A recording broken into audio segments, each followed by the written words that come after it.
ما شاء الله لا حول ولا قوة إلا بالله العلي العظيم رب اشرح لي صدري ويسر لي أمري واحلل عقدة من لساني يفقهوا قولي أعوذ بالله من الشيطان اللعين الرجيم بسم الله الرحمن الرحيم الحمد لله رب العالمين والصلاة والسلام على أشرف الأنبياء والمرسلين سيدنا ونبينا وشفيع ذنوبنا وطبيب قلوبنا ومولانا أبي القاسم محمد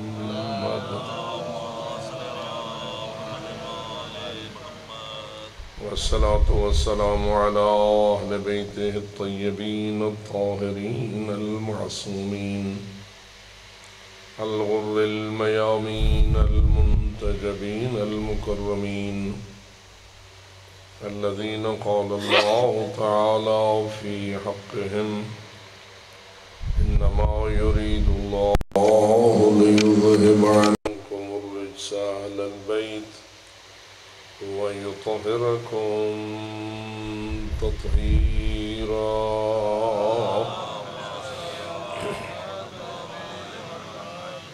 ورحمة الله على أحبابهم وأصحابهم وشيعتهم ومواليهم أجمعين ولعنة الله على أعدائهم وقاتليهم وظالميهم ملعونين من يوم ظلمهم إلى أبد الآبدين أما بعد فقال الله تبارك وتعالى في كتابه المبين وخطابه المتين بسم الله الرحمن الرحيم ومن الناس من يشري نفسه ابتغاء مرضات الله والله رؤوف بالعباد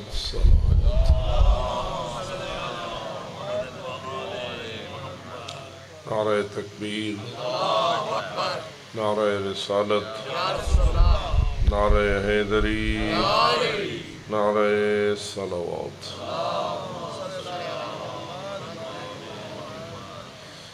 بارگاہ ہدیت میں التجا ہے بحق محمد وعلی محمد علیہ السلام اس قدیمی مجلس اور عزاداری حضرت امیر المومنین علی ابن ابی طالب علیہ السلام کو جو ان کے مؤسسین تھے اور بانیان ان سے لے کر جنہوں نے آج تک اس سلسلے کو جاری رکھا ہے اور اس سلسلے کو برقرار رکھنے کی کوشش کر رہے ہیں تمام موانع کے موجود خداوند منان ان بزرگان کی طرف سے بھی اسے قبول فرمائے اور اس کو برقرار رکھنے والوں کی طرف سے بھی قبول فرمائے ان کے منتظمین کی طرف سے بھی قبول فرمائے اور ان کے حاضرین کی طرف سے بھی قبول فرمائے خداوند منان اس کا جو نورانی اثر ہے ہمارے معاشرے پر اسے مرتب فرمائے دنیا کی عافیت و خیریت بھی اسی سے حاصل ہو اور آخرت کی نجات و کامیابی بھی اسی وسیلے سے نصیب ہو جو حاجات ہیں خداوند منان پوری فرمائے بزرگان کی آخرت کو بہترین قرار دے ان کی قبور کو نور ولایت سے منور فرمائے آخرت کی ہر منزل میں انہیں شفاعت سید طاہرہ حضرت زہرا سلام اللہ علیہ نصیب فرمائے جنت کے بلند درجات کا انہیں حقدار بنائے اور عذاب آخرت سے مکمل طور پر انہیں محفوظ فرمائے اور ہم جو ابھی زندگی کی مراحل میں ہیں خداوند منان ہمیں اس عزاداری سے کامل محبت نصیب رکھے اس کے لیے ہر قسم کی قربانی دینے کی توفیق عطا فرمائے خداوند منان ہماری دنیاوی مشکلات کو بھی آسان فرمائے اور دینی و اخروی مشکلات کو بھی آسان فرمائے، اپنی اپنی حاجات کی برابری کے لیے اور عبادات کی قبولیت کے لیے بآواز بلند صلوات۔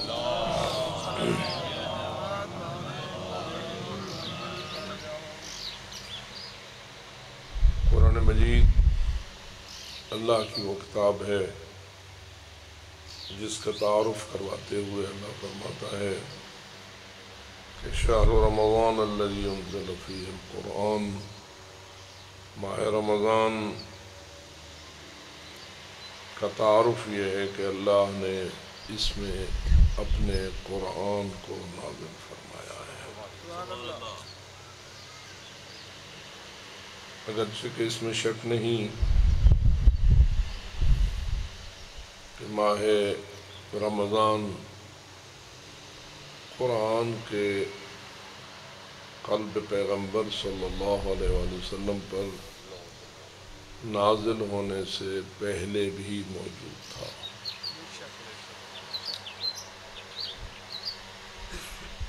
بلکہ اگر اس نقطے پہ توجہ کی جائے تو شاید اور زیادہ روشن ہو کہ اللہ فرماتا ہے اِنَّا أَنزَلْنَاهُ فِي لَيْلَةِ الْقَدْرِ، ہم نے اس قرآن کو لیلۃ القدر میں نازل کیا ہے۔ کیا لیلۃ القدر قرآن کے نزول کے بعد لیلۃ القدر بنی یا قرآن کا نزول لیلۃ القدر میں ہوا؟ آپ سارے ہی دانشمند و عقلاء ہیں، لیلۃ القدر تو کہتے ہیں تقدیر کی رات۔ کس کی رات؟ تقدیر کی رات۔ تقدیر آیا قرآن کے نازل ہونے کے بعد شروع ہوئی یا تقدیر کا تعلق قرآن کے نزول سے پہلے ہی امور زندگی سے تھا؟ کیونکہ تقدیر تو ہے نا زندگی کے امور کی، مثلا موت و حیات ہے، یہ ایک بہت بڑا اہم مسئلہ ہے انسان کا کہ اس کو زندگی کب دی جائے اور اس سے زندگی کب واپس لی جائے۔ ہر انسان کی بھی زندگی ہے، حیوان کی بھی زندگی ہے، دینے والا کون ہے؟ اللہ۔ اللہ آیا پہلے سے تقدیر بناتا ہے یا کائنات بننے کے بعد اللہ نے تقدیر کا سلسلہ شروع کیا ہے؟ اگر یقیناً آپ غور کریں، خود تخلیق کائنات اور کائنات کے نظام کا بنانا اور پھر اس کے نظام کا چلانا، آیا یہ بھی مسئلہ تقدیر ہے یا نہیں؟ بابا زبردست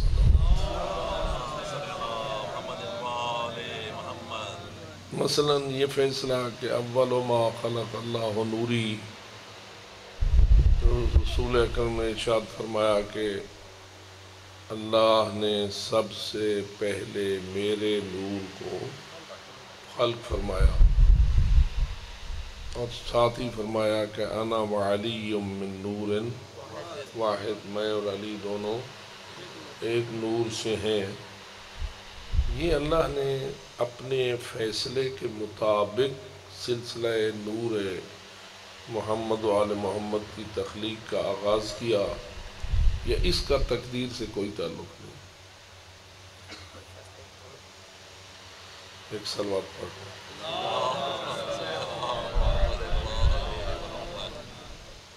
ہم جو ہیں، ہمارا تو پیدا ہونا، مرنا، جینا اور سارے امور زندگی یا دیگر امور کو انجام دینا، اگر یہ تقدیر ہے تو جو ہمارے سردار ہیں ان کی تخلیق کوئی تقدیر سے تعلق نہیں رکھتی۔ تو جواب یہ ہے کہ نہیں بھائی، اللہ کا ہر فعل تقدیر ہے، اس کا کوئی کام بھی تقدیر سے باہر نہیں ہے۔ اللہ کے ہر کام کو، ہر اختیار کے استعمال کو تقدیر سے باہر نہیں کیا جا سکتا۔ پس اللہ کی تقدیر اس کی کائنات کی ساری مخلوقات کو حاوی ہے، ایک چھوٹے سے ذرے سے لے کر آفتاب تک، اور ایک عام بندے سے لے کر سید الرسل تک۔ محمد و آل محمد جو سرداران کائنات ہیں، ان کی بھی تقدیر کس کے ہاتھ میں ہے؟ اللہ کے۔ تھوڑا سی اس جملے کو بات کو عرض کروں گا، لیکن توجہ کے لیے، جب حضرت ام کلثوم نے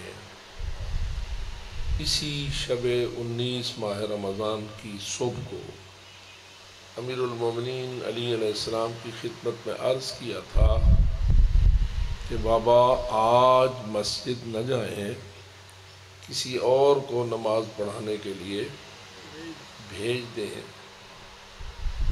تو حضرت امیر المومنین نے جواب میں یہ جملہ کہا تھا، بیٹی اللہ کی تقدیر کو ٹالا نہیں جا سکتا۔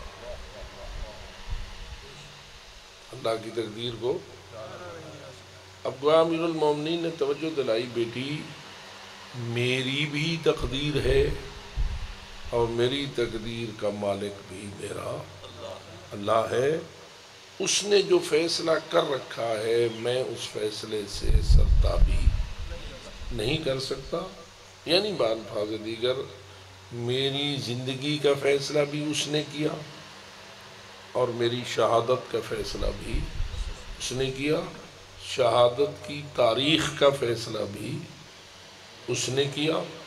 بلکہ شاید آپ کو یاد ہوگا کہ ہمیشہ عرض کیا جاتا ہے، اس رات امیر المومنین نشانیاں دیکھتے تھے اور فرماتے تھے، اللہ کی قسم ما کذبت ولا کذبت، نہ میں نے کبھی جھوٹ بولا نہ مجھے جھوٹ بتایا گیا، اسی رات کا مجھ سے وعدہ کیا گیا۔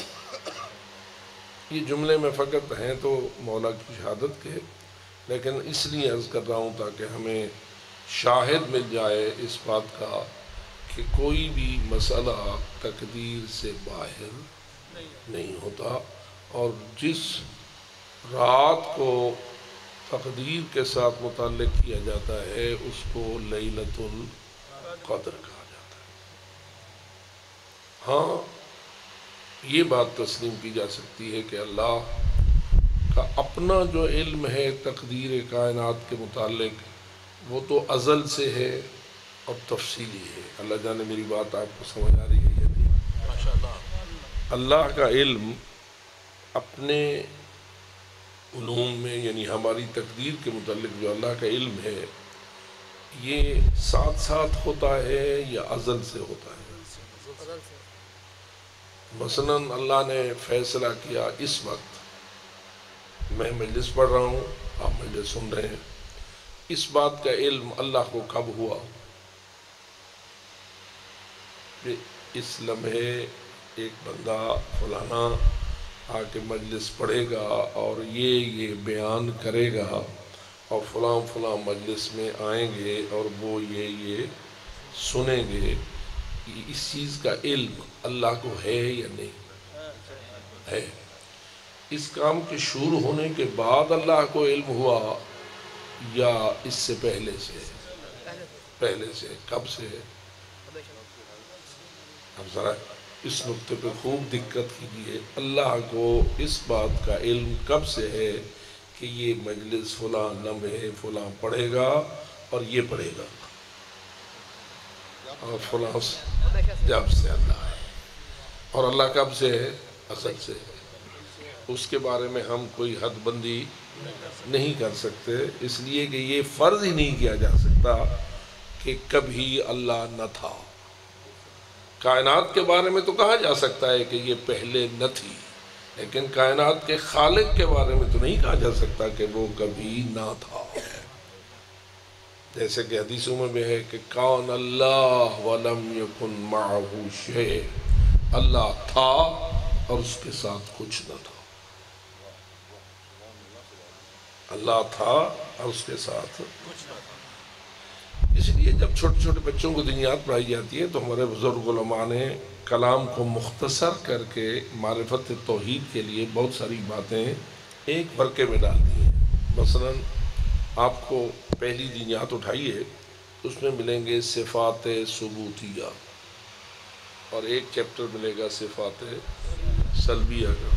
جو صفات ثبوتیہ کا چیپٹر ملے گا اس میں اگر دیکھیں گے تو پہلی صفت ہوگی اللہ کی، کیونکہ صفات ثبوتیہ کس کے بارے میں؟ اللہ کے بارے میں، کہ ہم ان صفات کو بیان کر رہے ہیں جو اللہ کی شان کے لائق ہیں، اور صفات سلبیہ میں ان صفات کو بیان کیا جاتا ہے جو اللہ کی شان کے لائق نہیں ہے۔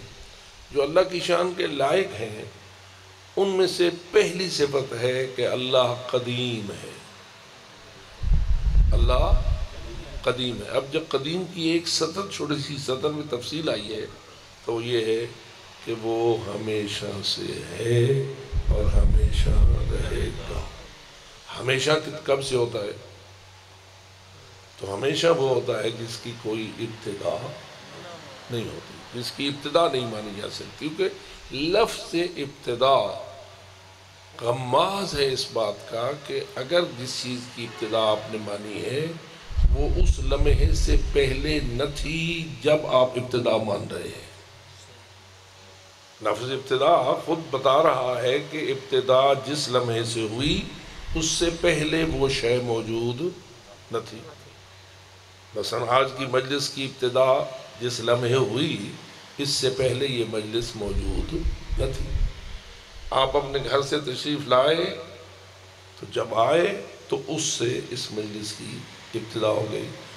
گزشتہ کل یہ مجلس تھی نہ تھی، آج ہوئی ہے نا، تو ابتدا ہوئی اس کی۔ کیا رسول اکرم کے وجود کی ابتدا ہے یا نہیں؟ ابھی میں نے آپ کو حدیث سنائی، اول ما خلق اللہ نوری، اللہ نے سب سے پہلے میرے نور کو خلق کیا۔ اس کا مطلب یہ ہوا کہ نور پیغمبر اکرم کی ابتدا ہوئی، اس سے پہلے وہ نور نہ تھا۔ اب آئیے اللہ پر، اللہ کی بھی ابتدا ہوئی۔ سمجھدار ہیں آپ سارے؟ اگر میں اللہ کی ابتدا مان لوں تو اس کا مطلب یہ ہے کہ میں نے یہ مان لیا کہ اس سے پہلے اللہ نہ تھا۔ اللہ ہمیشہ سے ہے، اللہ ہمیشہ سے ہے۔ اس لیے امیر المومنین نے نہج البلاغہ میں مختصر جملے میں کہا لا ابتداء لہ ولا انتہاء لہ، نہ اس کی ابتدا ہے نہ اس کی انتہا۔ سبحان اللہ، سبحان اللہ، نعرہ حیدری۔ یہ بڑی ضرورت ہے اس امر کی، اس لیے کہ آج کل آپ کا ممبر مشکلات کا شکار ہے۔ کن مشکلات کا؟ کہ ناسمجھ لوگ توحید، ولایت، رسالت، نبوت میں گڑ مڑ کر رہے ہیں، خلط ملط کر رہے ہیں، معاملے کو آپس میں جدا نہیں کر رہے ہیں۔ حالانکہ توحید کو رسالت سے گڑبڑ نہیں کرنا چاہیے اور رسالت کو ولایت و امامت سے خلط ملط نہیں کرنا چاہیے۔ ہر چیز کی اپنی علیحدہ شان ہے اور اس شان کو اس شان تک بیان کیجئے تو ہدایت ہے، اگر گڑبڑ کرو گے تو گمراہی ہو جائے گی۔ تو اس لیے یاد رہے کہ اللہ قدیم ہے، یعنی اس کی کوئی ابتدا، آگے انتہا۔ آپ کا پروگرام جنت میں جانے کا ہے کتنے عرصے کے لیے؟ ہمیشہ کے لیے نہیں، کوئی حد بیان کیجیے۔ حد نہیں ہے۔ اس کا مطلب یہ ہے کہ آپ کا عقیدہ یہی ہے کہ جنت بنانے والے نے جنت کو محدود عرصے کے لیے نہیں بنایا۔ اچھا ذرا تھوڑا سا میرے ساتھ تعاون کیجئے، یہ جس دنیا میں ہم بیٹھے ہیں یہ محدود ہے یا یہ لامحدود ہے؟ یہ کب تک ہے؟ یہی زمین جس پر آپ بیٹھے ہیں یہ کب تک ہے؟ قیامت تک ہے، قیامت کے بعد نہیں ہے۔ یہی معنی ہے نا؟ چونکہ قیامت پر اس قرآن نے زور دیا اور رسول اکرم نے لوگوں کو قیامت منوانے پہ بڑی محنت کی۔ نہیں مانتے تھے لوگ، کیونکہ وہ کہتے تھے یہ کیسے ہو سکتا ہے کہ مٹی میں مٹی ہونے کے بعد ایک چیز کو دوبارہ زندگی مل سکے۔ سورہ یاسین میں ہے کہ ایک بدبخت آیا، اس نے ایک ہڈی بوسیدہ سی اٹھائی ہوئی تھی، رسول اکرم مسجد الحرام میں تھے، اس نے اس ہڈی کو اپنی ہتھیلی پہ رکھا، وہ بوسیدہ تھی، ظاہراً تو ہڈی نظر آ رہی تھی لیکن اس کی جان ختم ہو چکی تھی، اس نے اوپر ہاتھ کے ہاتھ رکھا، مسلا، اور جب وہ بالکل صفوف بن گئی پھر اس نے پھونکا مارا اور وہ اڑ گئی، اب کچھ بھی سامنے نہ رہا۔ اب اس نے کہا قال وَمَن يُحْيِي الْعِظَامَ وَهِيَ رَمِيمٌ، کون اس کو دوبارہ زندہ کرے گا جبکہ یہ تو رمیم صفوف بن کے اڑ گئی، یعنی ادھا کاکھ نہ رہا، اس کو کچھ نہ رہا، ختم ہو گئی، کون اس کو دوبارہ زندہ کرے گا؟ اب اس کا جو سوال ہے وہ اس امر کی طرف اشارہ کر رہا ہے، تو کیا لوگوں کو پاگل بنائے ہوئے ہے کہ لوگوں کو کہتا ہے تجھے نئی زندگی ملے گی، تم دوبارہ زندہ ہوو گے؟ یہ کیسے ہو سکتا ہے کہ ایک چیز جو گل سڑ جائے پھر وہ دوبارہ زندہ ہو؟ توجہ ہو رہی ہے؟ ماشاءاللہ۔ اب یہ کس کو رد کیا جا رہا ہے؟ اس شخص کی گفتگو میں کس نظریے کو رد کیا جا رہا ہے؟ نئی زندگی والے نظریے۔ قیامت کے دو حصے ہیں، ایک ہے پہلی اس دنیا کی تباہی اور دوسرا حصہ ہے نئی زندگی۔ ایمان ہے؟ جنت جو جاؤ گے تو نئی زندگی ملے گی تو جاؤ گے نا، اس کے بغیر تو نہیں ہے۔ تو پھر نئی زندگی کا نظریے سے پہلے اس کائنات کی تباہی ہے، اس کا نام قیامت ہے، اس کا نام محشر ہے۔ تباہی کا نام قیامت اور نئی زندگی کا نام محشر۔ یہ ہمیں رسول اکرم نے یہ نظریہ دیا، بلکہ سارے نبیوں نے یہ نظریہ دیا، لیکن مقابلے میں لوگ کیا کہہ رہے ہیں؟ ویسے تو لوگوں کو پاگل بناتا ہے۔ ایک بات ہے ماننے کی کہ ایک چیز گل اور سڑ جائے اور صفوف ہو جائے، اڑ جائے، نام بھی نہ رہے اس کا، من یحیی العظام، کون زندہ کرے گا؟ اب کیا جواب اس شخص کو ملنا چاہیے یا نہیں؟ قرآن نے بھی جواب دیا اور اللہ کے رسول نے بھی انہی الفاظ میں جواب دیا، قل یحییھا الذی انشأھا اول مرہ، اس کو وہی ذات نئی زندگی دے گی جس نے پہلے دی تھی۔ پہلے بھی تو یہ نہ تھی، پہلے بھی یہ چیز نہ تھی، ہم پہلے تھے نہ تھے تو ہم ہو گئے، تو جس طرح ہم نہ تھے ہم ہو گئے، پھر نہ ہوں گے تو ہو جائیں گے۔ سبحان اللہ سبحان اللہ۔ خیر، تو آخرت ہمیشہ کے لیے ہے، خود بخود ہمیشہ رہے گی یا کوئی اسے ہمیشہ رکھے گا؟ یعنی جنت خود بخود رہے گی یا جنت کو کوئی ہمیشہ رکھے گا؟ ہستی ہونی چاہیے، اسی کو خدا کہتے ہیں، اسی کو رب کہتے ہیں، وہی رب العالمین ہے، اسی نے ہی جنت بنائی ہے، اور بنائی ہے اس دنیا کو بھی اس نے بنایا ہے محدود عرصے کے لیے، جنت بنائی ہے لامحدود عرصے کے لیے۔ اسے بھی کوئی بنانے والا ہونا چاہیے، اسے بھی کوئی بنانے والا ہونا چاہیے۔ بنانے والا جیسے چاہے ویسے بنائے، جس کو محدود چاہے محدود بنائے، جس کو لامحدود چاہے لامحدود بنائے، لیکن خود محدود ہے یا لامحدود ہے؟ کیونکہ یہ کیسے ہو سکتا ہے کہ خود محدود ہو بنا لامحدود دے؟ یہ ناممکن ہے۔ تو یہ تھوڑے سے عقیدہ توحید کو واضح کرنے والے دلائل ہیں۔ اللہ ہم سب کو توفیق دے، بآواز بلند صلوات۔ تو انا انزلناہ فی لیلۃ القدر، ایک شب کا حوالہ اللہ دیتا ہے کہ میں نے ایک شب بنائی ہے قدر کی شب۔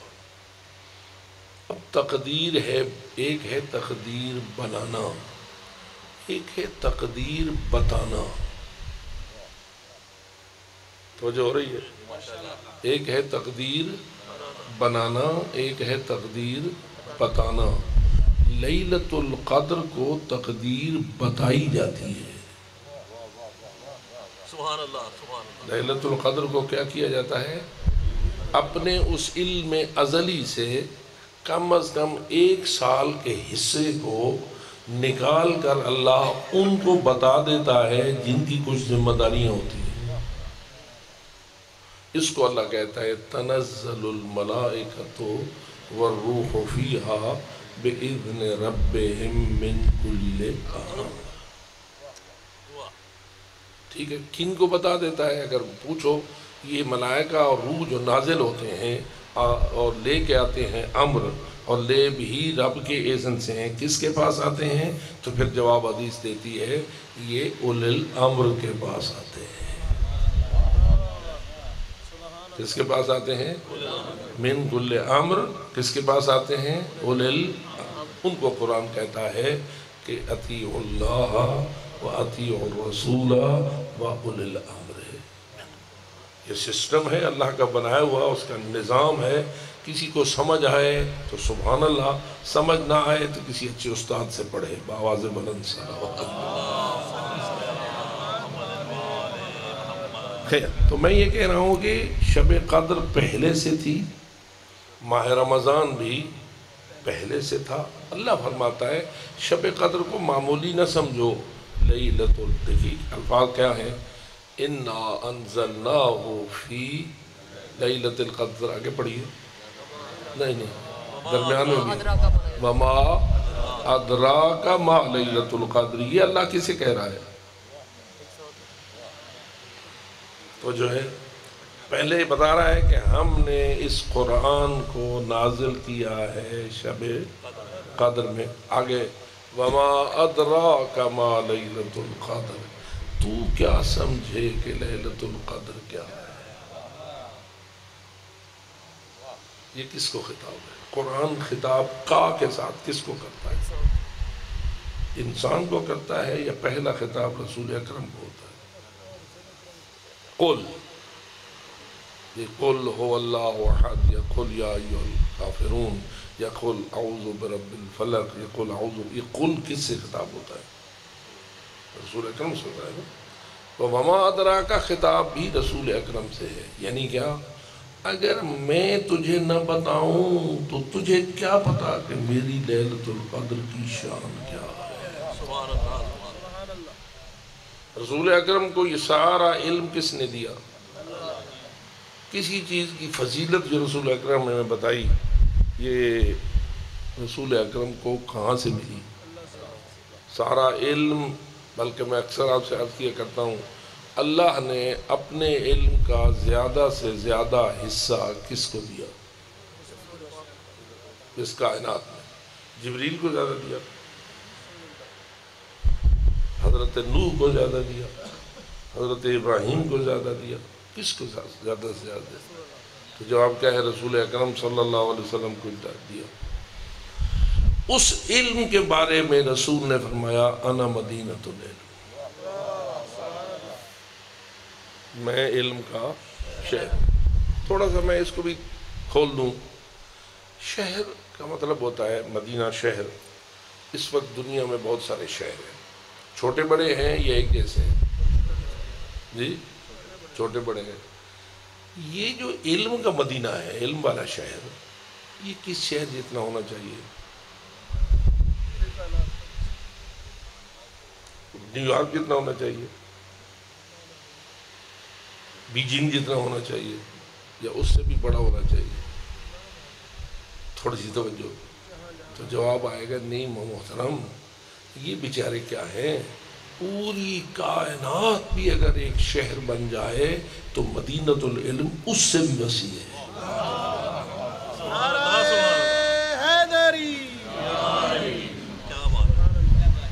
مدینۃ العلم کیوں؟ کہ اس مدینۃ العلم میں پوری کائنات کا علم ہے۔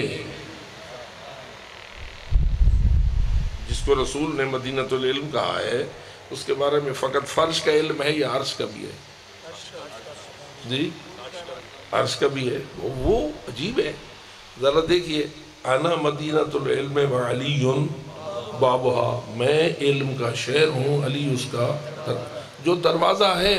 وہ کہہ رہا ہے سلونی سلونی قبل ان تفقدونی انی اعلم طرق السماوات من طرق الارض، پوچھو پوچھو پوچھو پوچھو میں بتا دوں کیونکہ میں تو آسمانوں کے راستے زمینوں سے بھی زیادہ جانتا ہوں۔ سبحان اللہ سبحان اللہ۔ اب آ گئی نا بات آسمانوں کی، افلاک کی بات آ گئی، عرش کی بات آ گئی، تو اب معلوم ہوا کہ جو مدینۃ العلم ہے اس میں عرش کا علم بھی ہے، فرش کا علم بھی ہے، مشرق مغرب کا بھی ہے، شمال جنوب کا بھی ہے، جس کو ہم نہیں نام دیتے اس کا بھی ہے سارا علم، پوری کائنات کا علم ہے۔ جب پوری کائنات کا علم ہے تو معلوم ہوا وہ مدینہ اتنا وسیع ہے کہ ساری کائنات سے بھی وسیع تر ہے۔ اور پھر جو باب مدینۃ العلم ہے وہ اس کے کتنے فیصد کا باب ہے؟ وہ ہوگا نا مدینہ، اور یہ ہوا باب، مدینہ کے کتنے فیصد کا یہ باب ہے؟ کیونکہ وہ مدینہ ہے علم کا، وہ مدینہ کیا ہے؟ تو اس کے کتنے فیصد کا باب ہے؟ 100% کا یا 99%؟ اگر 100% کا ہے تو پھر پتہ چل گیا جتنا ادھر سے ادھر آیا تھا اتنا ادھر سے ادھر چلا گیا۔ سبحان اللہ سبحان اللہ۔ کیونکہ یہ میں نہیں مان سکتا کہ مدینہ میں کوئی علم آیا ہے اور باپ کو پتہ ہی نہیں ہے وہ کیا آیا۔ باپ ہی تب ہے نا جب پوچھا جائے تو بتا سکے کہ یہ چیز ہے۔ مدینہ میں یہ ہے تو ہے وہ باپ، اور اگر مدینہ میں چیز ہے اور باپ کو پتہ نہیں تو باپ نہیں۔ اگر کوئی کہے کہ جی رسول امیر المومنین کے پاس 99% علم ہے رسول کے علم کا، تو میرا سوال ہونا چاہیے وہ جو 1% تم مستثنا فرما رہے ہو اس کا باپ بتاؤ۔ سارے ماشاءاللہ یونیورسٹی کے لوگ ہیں، اگر باپ بتاؤ نا، اس 99% کا تو باپ رسول نے بتا دیا، وہ 1% جو تم مستثنا کر رہے ہو اس کا کون ہے باپ؟ وہی جس کو 40 سال سورہ بقرہ یاد نہیں ہوئی۔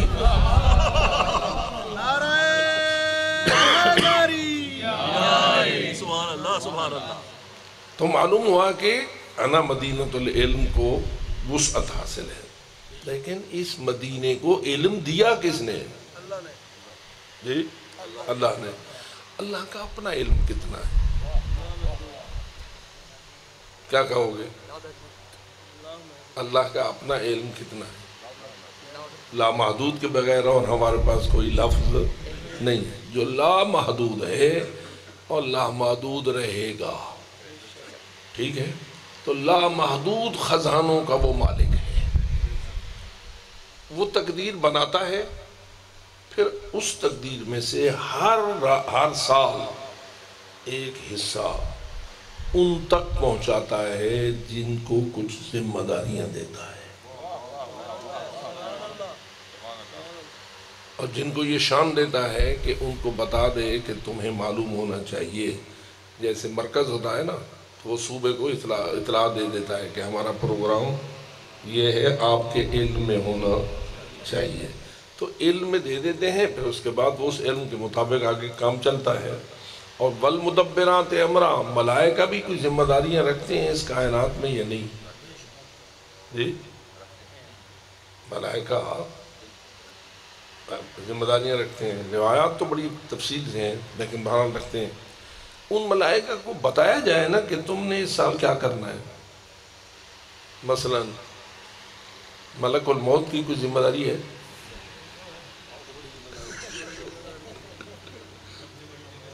سب سے بڑی اس کی ہے، تو اس کو کون بتائے گا کہ تو نے ذمہ داری یعنی کس کس کو اٹھانا ہے،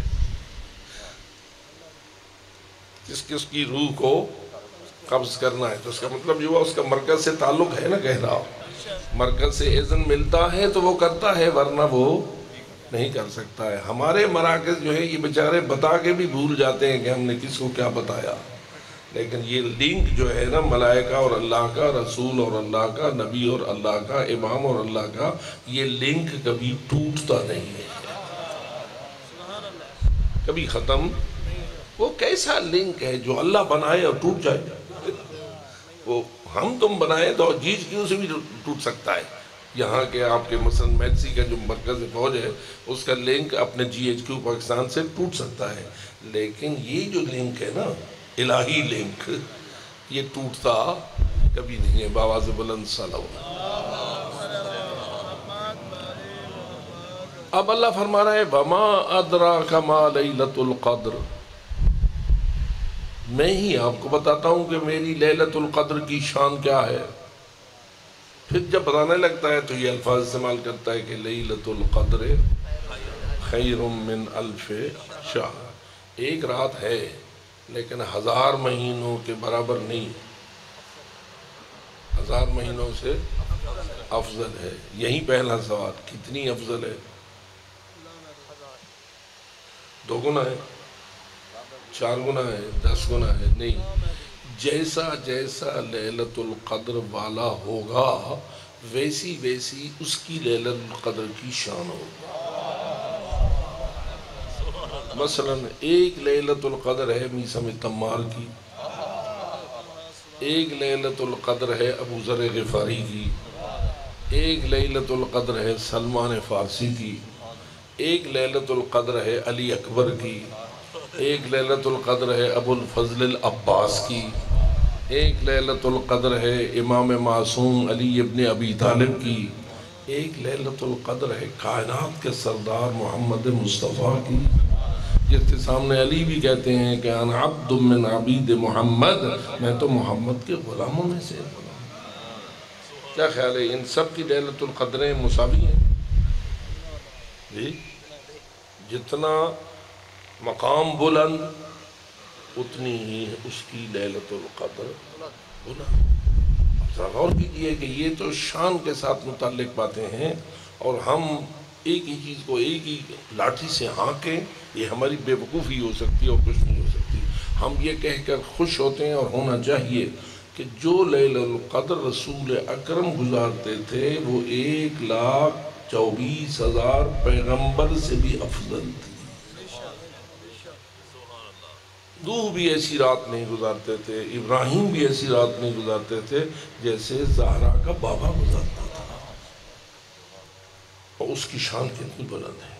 ہاں، جتنا جتنا ہمیں بھی تھوڑا تھوڑا نور ملتا جائے گا اس مرکز نور سے، اتنی ہی آپ کی شب قدر بھی بلند ہوتی جائے گی. اور اگر نور نہ ملا، تاریکی آئی، تو بیڑا غرق ہو گیا. باواز بلند صلوات.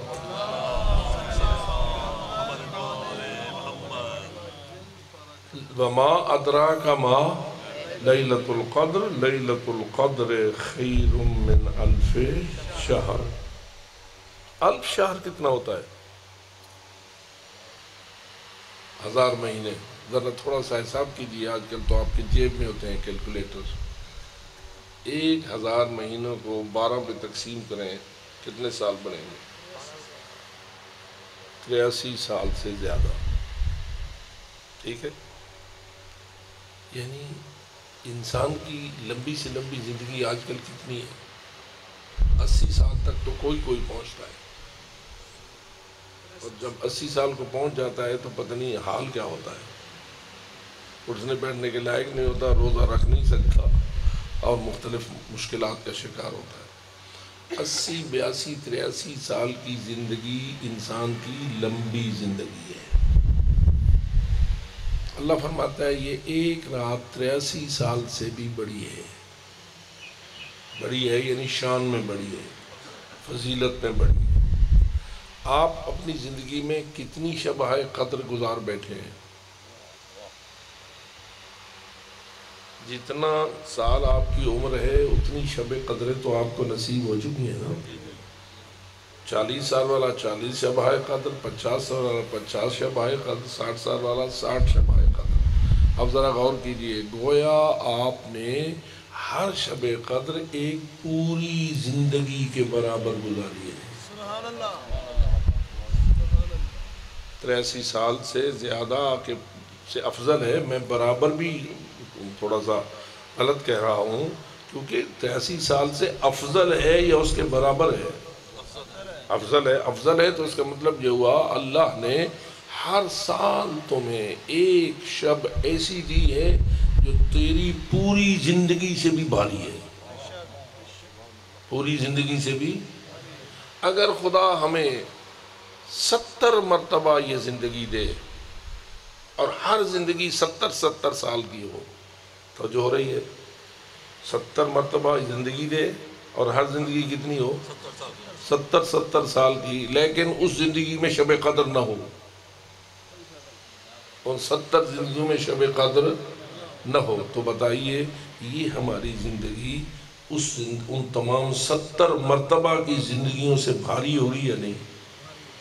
حساب کے لحاظ سے بھاری ہوگی نا۔ اب ذرا بتا کیسے قربانی دے رہے تھے شب عاشور والے؟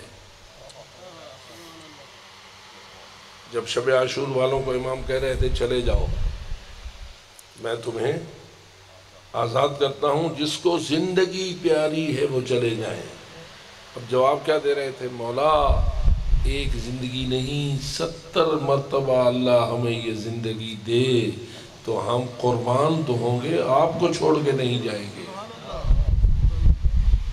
یہ ان کا ویسے ہی ایک مبالغہ تھا، یہ حقیقت تھی، یعنی ان کے قلب میں یہ نور آ چکا ہوا تھا کہ جو چیز ہمیں اس شب عاشور اور روز عاشور حاصل ہونے والی ہے وہ 70 مرتبہ بھی اگر ہمیں زندگی ملے تو وہ چیز نہیں ملے گی تو یہی ملے گی۔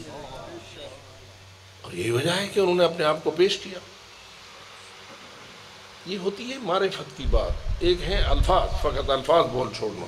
الفاظ بولنے والے جو ہیں وہ فقط اردو ترجمہ کر دیں گے اس کا، لیکن اگر تھوڑی سی گہرائی میں انسان جائے تو اللہ کی جو تعبیرات ہیں ان کا اپنا ایک وزن ہے۔ اب ذرا پھر اس پہ غور کرو، ضربت پہ کتنا ٹائم لگتا ہے؟ ایک ضرب تلوار کے ساتھ مارنا ایک لمحہ لگتا ہے نا، تلوار اٹھی اور گری تو ضرب ہو گئی۔ اب ذرا بتائیے یہ کیا فرما رہے ہیں رسول؟ ضربت علی یوم الخندق افضل من عبادت الثقلین، علی کی خندق کے دن کی ایک ضربت ثقلین کی عبادت سے افضل ہے۔ ہو سکتی ہے تو ہے، ایک لمحے کی عبادت کی ہے علی نے، ایک لمحے کی عبادت، لیکن چونکہ آخر علی ہے۔ میں کبھی یہ بھی پوچھ لیتا ہوں، یہ رسول اکرم نے فرمایا رشتہ داری کی وجہ سے؟ کہ چونکہ رسول کے داماد تھے اس لیے رسول کو وہ ضرب بڑی اچھی لگی، یا رسول کے بھائی تھے، چچا زاد تھے اس لیے بڑی اچھی لگی؟ کسی خاندانی رشتے کی بنیاد پر تھا؟ نہیں، بلکہ یہ فرمائیے کہ ہمارے اعمال میں بروز محشر تولا جانا ہے یا گنا جانا ہے؟ پکا یقین ہے؟ یہ ایمان کا حصہ ہے یا نہیں؟ قرآن کہتا ہے وَالْوَزْنُ يَوْمَئِذٍ الْحَقِّ، اس دن اعمال کا وزن حق ہے، اور حق وہ ہوتا ہے جس میں شک نہ ہو سکے، حق وہ ہوتا ہے جس میں شک کی کوئی گنجائش نہ ہو۔ ان الموت حق والنشور حق، جی، والبعث حق وسؤال منکر ونکیر فی القبر حق، ہے نا؟ تلقین پڑھ رہے ہوتے ہو تو حق حق حق کی ایک لمبی گردان ہو رہی ہوتی ہے۔ یہ ساری باتیں یقینی ہوتی ہیں، یہ ہو سکتا ہے نہ ہو، یعنی ہو سکتا ہے کہ موت نہ آئے، ہو سکتا ہے کہ نکیرین نہ آئے، ہو سکتا ہے کہ ہم دوبارہ زندہ نہ ہوں، ہو سکتا ہے کہ جنت نام کی کوئی شے نہ ہو سکتا ہے کہ جہنم کوئی نہ ہو، یہ ممکن ہے۔ اس لیے میں نے حق کی ایک سادہ سی تعریف آپ کو بتائی۔ حق کیا ہوتا ہے؟ جس میں شک، قرآن حق، اس میں شک نہیں، علی حق، اس میں شک نہیں۔ اب بتا علی جیسا کون ہو سکتا ہے؟ لوگ تو بیچارے اپنے بارے میں خود شک کرتے رہے، اپنے بارے میں خود شک کرتے رہے اور چلے گئے اور شک کرتے چلے گئے، پتہ نہیں میں کیا ہوتا تو یہ نہ ہوتا تو وہ ہوتا۔ کہاں اپنے بارے میں شک کرنا، کہاں کسی کو اجازت نہ ہو کہ اس کے بارے میں شک کرو۔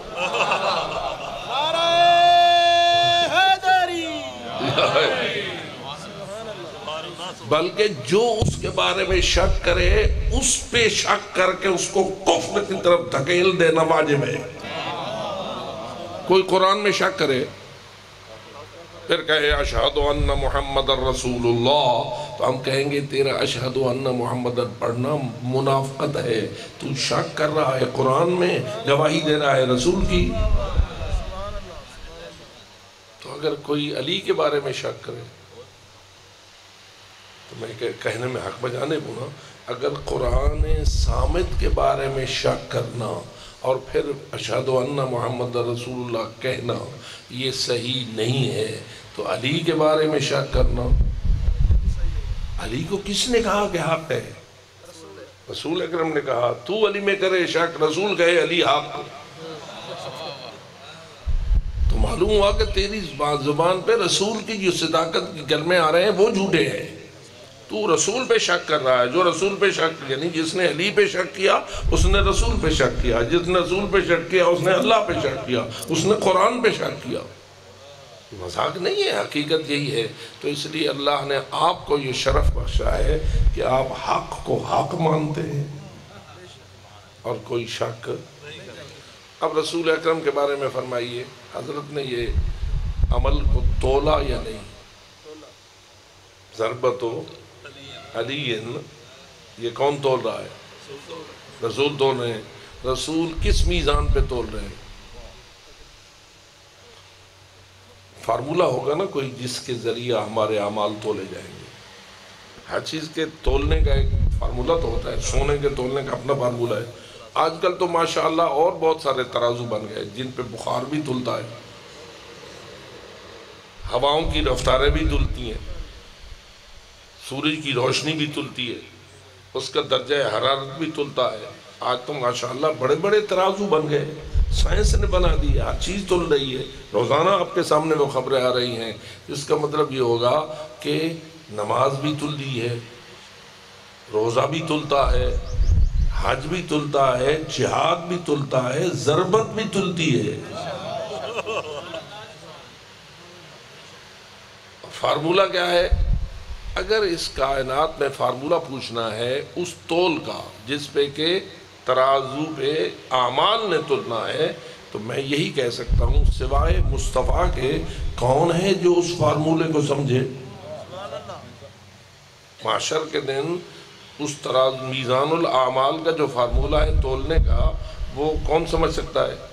پیغمبر اکرم۔ اب پیغمبر اکرم اپنے اس علم کی بنیاد پر علی کی ضربت کو تول رہے ہیں،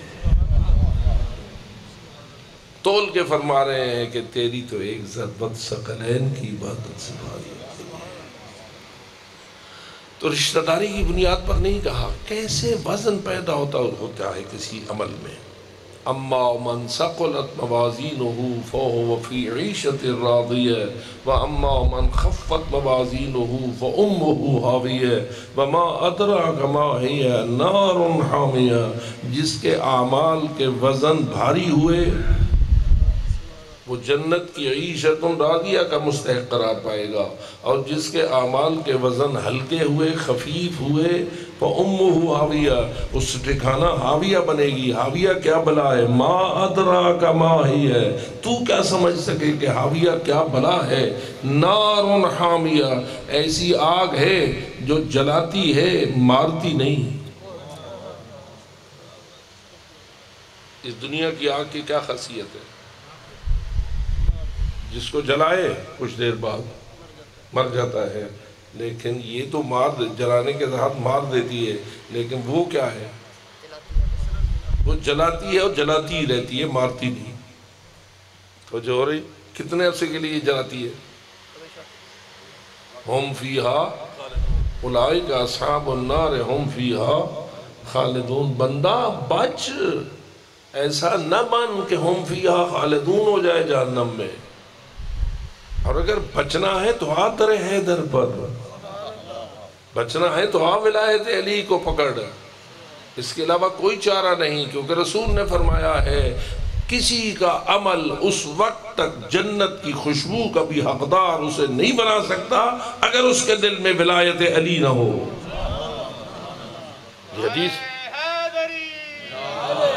یہ حدیث مشہور نہیں ہے، کہ اگر کوئی حضرت نوح سے لمبی زندگی پائے، ہر رات نمازیں پڑھے، ہر دن روزے رکھے، ہر سال پیدل حج کرے، کوہ احد جتنا سونا راہ خدا میں تقسیم کر دے، اور پھر صفا و مروہ کے درمیان بے جرم و خطا قتل ہو جائے، ان لم یوالک یا علی لم یشم رائحۃ الجنہ، اے علی اگر اس کے دل میں تیری محبت و ولایت نہیں ہے، وہ خوشبو جنت کا بھی حقدار نہیں ہو سکتا، تو کہاں جائے گا؟ وہ جہنم میں جائے گا نا۔ بس اگر ابدی جہنم سے بچنے کا کوئی نسخہ ہے تو اس کا نام ولایت علی۔ نعرہ حیدری۔ تو حقیقت یہ ہے کہ رسول نے تولا۔ اب میں آپ سے پوچھتا ہوں، یہ کسی ولایت علی والے کا عمل تول رہا ہے یا خود علی کا؟ توجہ ہو رہی ہے نا؟ یہ ولایت علی والے کا عمل تو نہیں ہے، یہ تو کس کا ہے؟ خود مولا علی کا ہے۔ پھر یا رسول اللہ مولا علی کا عمل کس بنیاد پر اتنا بلند ہو گیا ہے؟ تو جواب آئے گا، بابا مولا علی کے اندر جو خلوص ہے اس کو دیکھ۔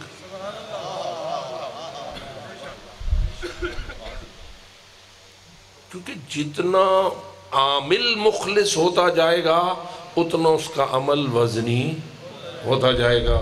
اب بتا، کائنات میں کوئی ہے جس کے دل میں اتنا خلوص للدین ہو جتنا علی کے دل میں ہے؟ اور اگر میں سچ کہوں، اور حقیقت یہی ہے، پوری کائنات اسلام کی مخلص ہو، پوری کائنات دین حق کی مخلص ہو، اور ان کا خلوص سارا ترازو کے ایک پرڑے میں رکھا جائے اور دوسرے پرڑے میں وہ خلوص رکھا جائے اور علی کے قلب میں دین حق کے بارے میں ہے، تو نتیجتاً علی والا پرڑا جھکے گا اور کائنات کا پرڑا اٹھے گا۔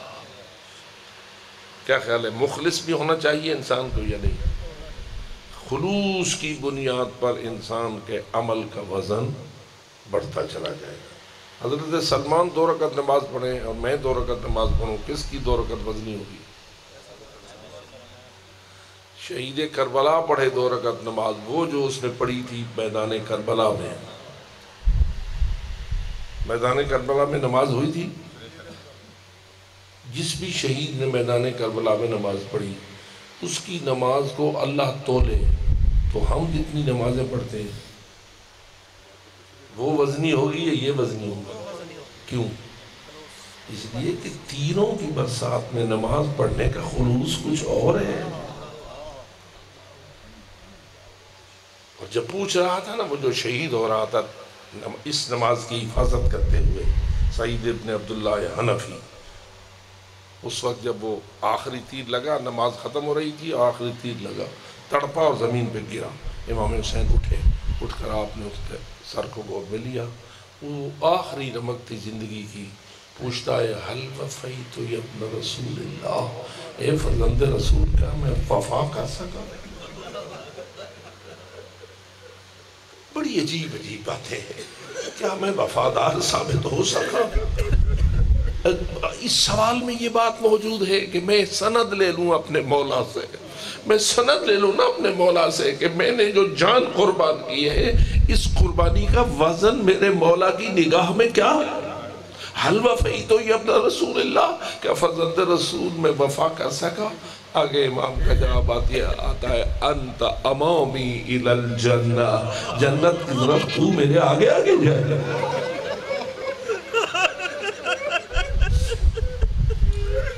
یہ مولا اس کی کس چیز کو داد دے رہے ہیں؟ اس کے خلوص کو داد دے رہے ہیں، اس کے اخلاص کو داد دے رہے ہیں۔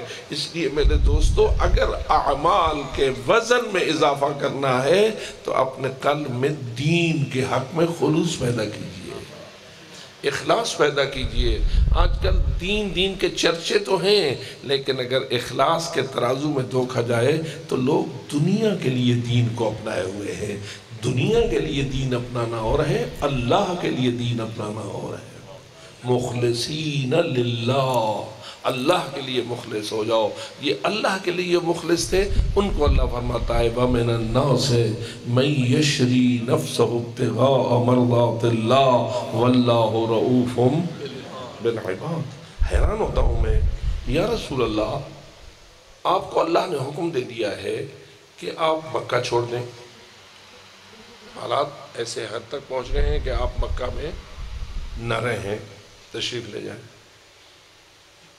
تو یا رسول اللہ اگر مکہ چھوڑنا ہے تو پھر چلے جائیں آپ، لیکن کیا فرماتے ہیں؟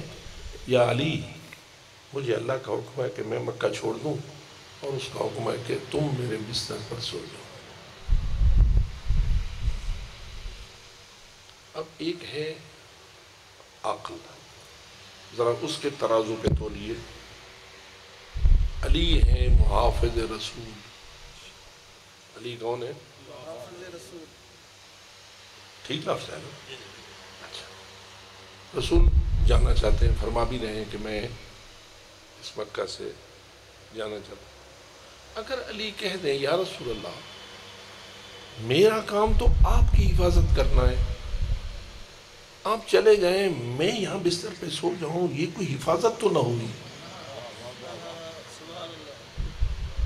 کیونکہ جہاں باڈی ہو وہاں گارڈ ہونا چاہیے تھا، جہاں باڈی ہو وہاں گارڈ ہونا چاہیے۔ باڈی ملتان میں ہو، گارڈ لاہور میں ہو، تو یہ تو گارڈ نہ ہوا۔ اور اللہ نے تو علی کو بھیجا تھا محافظ رسول بنا کر۔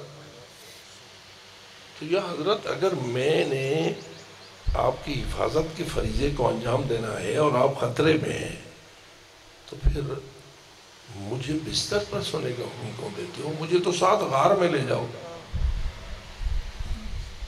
غار میں کس کو لے جا رہے ہیں؟ وہ بڑا گارڈ ہے، اور جو اصلی گارڈ ہے وہ کہاں ہے؟ بستر پہ ہے، اور رسول خود فرما رہے ہیں کہ بستر پر سو جاؤ۔ علی اگر یوں کہیں کہ یا رسول اللہ آپ بستر پر سوئے رہیں، مجھے بس اتنی اجازت دے دیں کہ میں ہر قیمت پر آپ کی حفاظت کروں، اگر علی یہ کہہ دیں تو کیا خیال ہے علی ہر قیمت پر پاک رسول کی حفاظت کرنے کی اہلیت رکھتے ہیں یا نہیں؟ ذرا علی کی شجاعت کے باب میں مجھے یہ بتائیے۔ جب وہ فرماتے ہیں کہ پورے عرب کے جنگجو اکٹھے ہو جائیں اور میرے مقابلے میں آئیں، میرے قدموں میں لغزش نہیں آئے گی۔ نعرہ حیدری۔ بالکل حقیقت یہی ہے، شجاعت علی نے یہ ثابت بھی کیا۔ تو وہاں جب شب ہجرت کی بات تھی، علی اتنے ہی شجاع تھے اور شیر خدا تھے یا بعد کو بنے؟ جی پہلے سے ہی شیر خدا تھے۔ تو شیر خدا کو چاہیے تھا نا کہ کہتے کہ یا رسول اللہ آپ میرے بستر پر سوئے رہیں، بس مجھے اتنی اجازت دے دیں کہ میں ہر قیمت پر آپ کی جان کی حفاظت کروں۔ تو یہ بات غیر معقول ہوتی یا معقول ہوتی؟ ظاہراً تو معقول ہوتی، اور امیر المومنین حفاظت کرنے کی اہلیت بھی، لیکن کیا علی نے یہ بات کی؟ کیوں نہیں کی؟ تھوڑی سی بات سمجھنے کی ہے، کیوں نہیں کی؟ اس لیے کہ میں جو تجویز دے رہا ہوں، اگر میں یہ تجویز دوں تو یہ اس کو تجویز دوں جس کے بارے میں میں مانتا ہوں کہ اسے تو پہلے سے پتہ ہے۔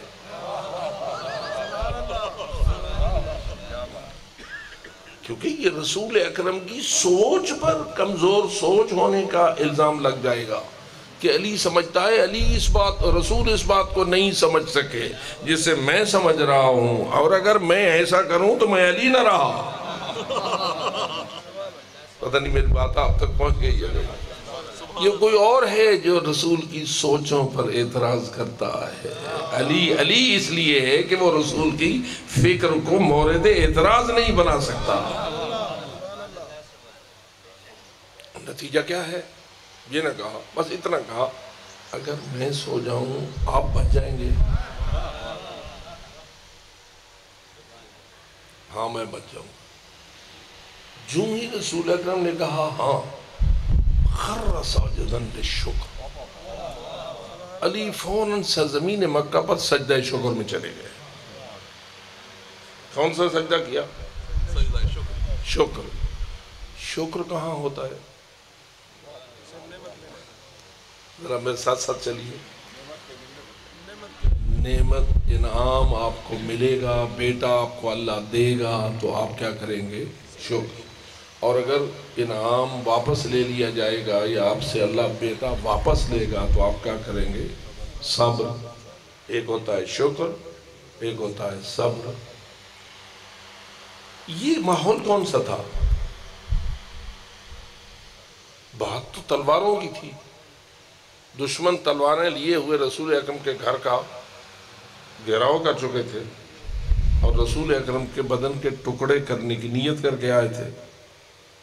اندر ہیں رسول اور علی۔ اب رسول کہہ رہے ہیں تم سو جاؤ، یعنی اگر حملہ کریں تو تم ٹکڑے ٹکڑے ہو جاؤ، میں تو ٹکڑے ٹکڑے نہ ہوں۔ یہی بات بنتی ہے نا۔ تو ہے تو مسئلہ ٹکڑے ٹکڑے ہونے کا، اور وہ ہے مصیبت۔ بدن کا ٹکڑے ٹکڑے ہو جانا کیا ہے؟ مصیبت ہے۔ ماحول مصیبت کا ہے، علی شکر کر رہا ہے۔ اب سمجھ آئی نا آپ کو کہ علی کی فکر کہاں ہے؟ لوگ علی کی سوچ کو نہیں سمجھتے۔ اسی جملے پر اگر غور کیجئے کہ علی کے شکر کرنے کا مطلب یہ ہے کہ مجھ پہ کوئی احسان ہو رہا ہے، مجھ پر کوئی نعمت الہی نازل ہوئی ہے اور میں اس کا کیا کروں؟ اللہ کی اس احسان کا شکر کروں اور سجدہ شکر دوں۔ وہ ڈھونڈیے وہ نعمت علی کی نگاہ میں کون سی ہے جس کا شکر کر رہا ہے۔ یہی تو چیزیں ہیں کہ جو انسان کی معرفت میں اضافہ کرتی ہیں۔ ہمیں اللہ نے عقل دی ہے، ہم ڈھونڈیں بھی علی نے کیا ہے شکر کا سجدہ۔ شکر ہوتا ہے وہاں جہاں کوئی نعمت ہو۔ یہاں کون سی نعمت علی کو ملی ہے؟ ماحول تو قتل و غارت کا ہے، علی کا بدن بچا ہے، اس کا شکر ہو رہا ہے۔ علی اپنی بدن کی بچت پر یا اپنے بدن کے محفوظ رہنے پر شکر کر رہا ہے۔ کس کے محفوظ رہنے پر شکر کر رہا ہے؟ رسول کے محفوظ رہنے پر۔ کس ذریعے سے؟ علی کے سونے سے۔ معلوم ہوا کہ علی اس بات کا شکر ادا کر رہا ہے کہ وہ علی کل شیء قدیر ذات اگر اپنے حبیب کو اپنے ذریعے سے بچانا چاہتی تو ذرا آپ ہی مجھے بتائیے کہ اللہ کتنے طریقوں سے حبیب خدا کو بچا سکتا تھا؟ لاتعداد طریقوں سے بچا سکتا تھا، لیکن علی شکر ادا کر رہے ہیں اس بات کا اس ذات مطلق نے ہر طریقہ چھوڑ کر مجھے بستر پر لیٹنے کا فدیہ بنایا ہے۔ تیرا شکر ہے میرے ذریعہ تو اپنے رسول کو بچا رہا ہے، ورنہ تو ہر طریقے سے بچا سکتا تھا۔ نعرہ تکبیر، نعرہ رسالت، یا رسول اللہ، نعرہ حیدری، بلندتر سلامات۔ اور یہ بات بھی اگر آپ تک عرض کر دی جائے تو باعث ثواب ہوگی۔ یہ سجدہ شکر جو علی نے دیا اس کا طریقہ کیا تھا؟ تو کتب نے بیان کیا کہ علی حیدر کرار نے ماتھا بھی رکھا، پھر دایاں رخسارہ رکھا، پھر بایاں رخسارہ رکھا، پھر ماتھا رکھا۔ یہ جو آپ سجدہ شکر کرتے ہیں نماز کے آخر میں، جو آپ ہی کرتے ہیں، ایسا ہے یا نہیں؟ کیا یہ فقط شیعان آل محمد کرتے ہیں یا ہر کوئی کرتا ہے؟ اور تو بس دعا مانگتے ہیں اور مصلی چھوڑ دیتے ہیں۔ ہم کیا کرتے ہیں؟ پہلے دعا وغیرہ فارغ ہونے کے بعد پھر آخر میں سجدہ۔ کس طرز کا سجدہ شکر؟ وہی طرز جو مولا علی نے اختیار کی تھی، یعنی یہ طرز بھی تجھے علی نے دی ہے۔ اور کتنا نیک بخت ہے وہ بندہ جو نماز پڑھ کے سنت علی پہ عمل کرتا ہے، اور کتنی عظیم ہے وہ نماز جو ہمیں سنت علی تک پہنچاتی ہے۔ تو جو ہو رہی ہے تو معلوم ہوا کہ علی نے سجدہ شکر دے کر سجدہ شکر کا ایک طریقہ ہمیں ایسا دیا جو فقط ہمیں ہی دیا،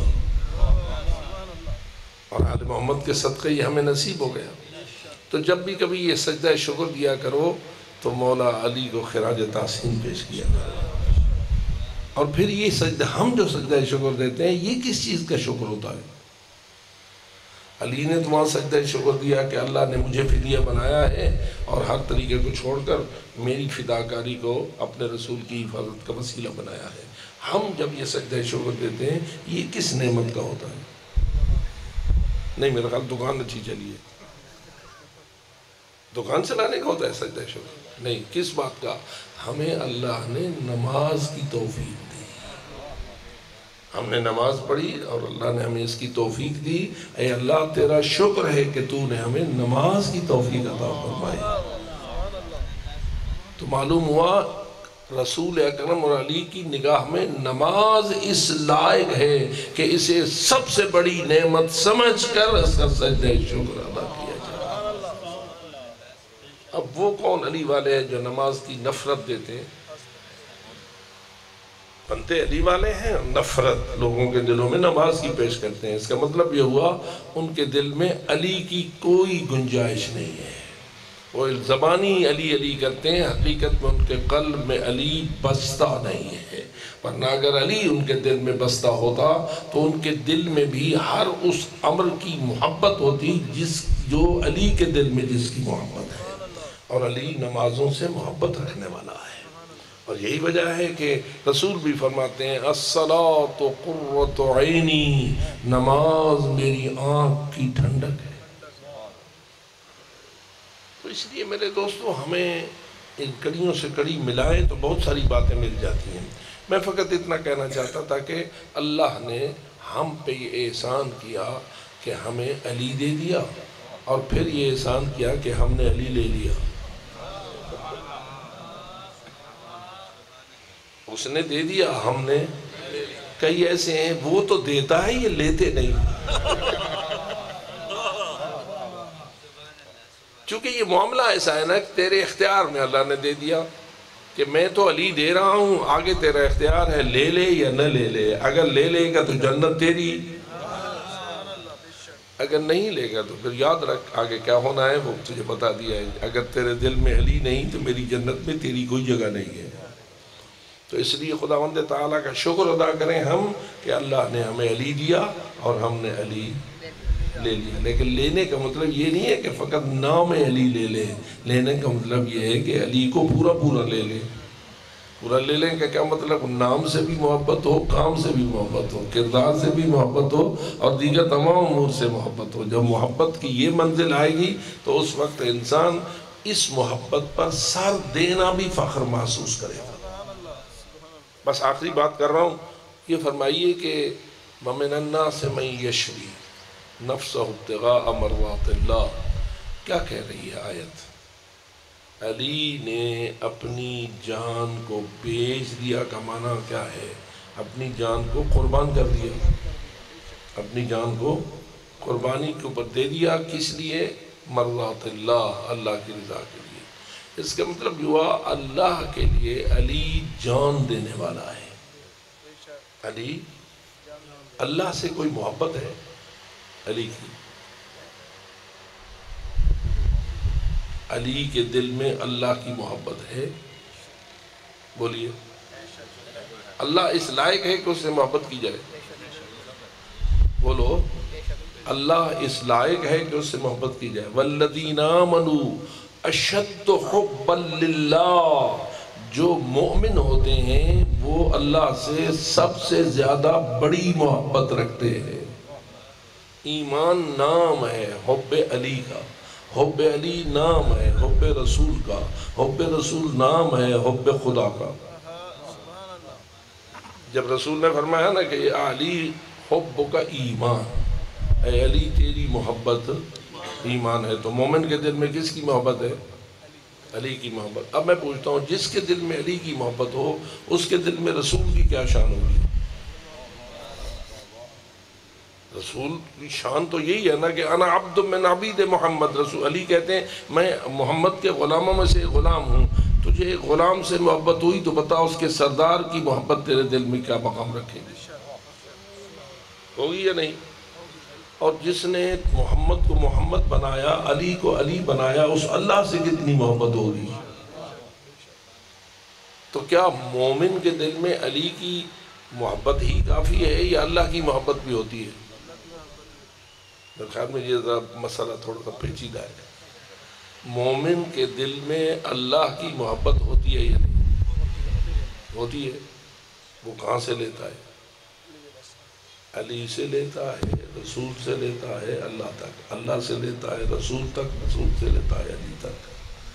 محبتوں کا سلسلہ ہی ایسا ہے. اور یہ محبت اتنی ہوتی ہے، اتنی ہوتی ہے، اتنی ہوتی ہے کہ اپنی جان سے بھی اتنی محبت نہیں ہوتی جتنی اللہ سے محبت ہوتی ہے. جتنی محبت بلند ہوتی جاتی ہے اتنی قربانی زیادہ ہوتی جاتی ہے. اور جب اللہ سے محبت انتہائی ہوتی ہے تو انسان پھر اپنی جان کو قربان کرنے پہ کوئی دقت محسوس نہیں کرتا، کوئی مشکل نہیں ہوتی اسے. کیوں؟ اس لیے کہ اللہ کے دین سے محبت اللہ سے محبت ہے. اور جب دین پہ جان دینی پڑے تو انسان پریشان نہیں ہوتا، اس لیے کہ اس چیز پہ دے رہا ہوں جو میری سب سے بڑی محبوب چیز ہے، جو مجھے سب سے زیادہ محبوب ہے. اس لیے تھوڑا سا جہاں حب علی کا تذکرہ آتا ہے اس کو حب رسول اور حب خدا سے جدا نہ کیجیے. یہ نہ سمجھیے کہ علی کی محبت کچھ اور ہے، رسول کی محبت کچھ اور ہے، اللہ کی محبت کچھ اور ہے. نہیں، محبت بھی ان کی ایک ہے، بغض بھی ان کا ایک ہے. جو علی کا دشمن ہے وہ رسول کا دشمن ہے، جو رسول کا دشمن ہے وہ اللہ کا دشمن ہے، جو اللہ کا دشمن ہے وہ رسول کا دشمن ہے، جو رسول کا دشمن ہے وہ علی کا دشمن ہے، جو اللہ کا محب ہے وہ رسول کا محب ہے، جو رسول کا محب ہے وہ علی. محبت ادھر سے جائے تو بھی وہی ہے، ادھر سے آئے تو بھی ایک ہی ہے. اس لیے کہ محبت چیز ایسی ہے. یہ کیسے ہو سکتا ہے کہ بندہ علی سے محبت رکھے اور رسول سے نہ رکھے؟ علی سے محبت رکھے اور اللہ جس نے علی بنا کے ہمیں دیا ہے اس سے محبت نہ رکھے؟ تو محبت کے سلسلے میں کوئی تفریق نہیں ہوتی ہے. اور پھر کیا ہوتا ہے؟ جب اللہ کے دین کے لیے قربانی دینے کا مرحلہ آئے تو محبت اتنی دین سے زیادہ ہوتی ہے کہ انسان اپنی اس قربانی دینے کو کم تر سمجھتا ہے اس محبت کے مقابلے میں جو اسے اللہ اور اللہ کے دین سے ہوتی ہے. اور یہی وہ چیز ہے کہ جو حضرت امیر المومنین نے پوری زندگی ثابت کی ہے. جب بستر پہ لیٹ گئے تو اللہ سے محبت تھی یا نہیں؟ رسول سے محبت تھی یا نہیں؟ اپنی جان سے زیادہ تھی یا ان سے زیادہ تھی؟ اپنی جان سے بھی زیادہ محبت اللہ سے تھی. اس لیے اللہ کہتا ہے ایسے انسان بنو جو اپنی جان دینے کے لیے تیار ہو جائیں میری محبت میں.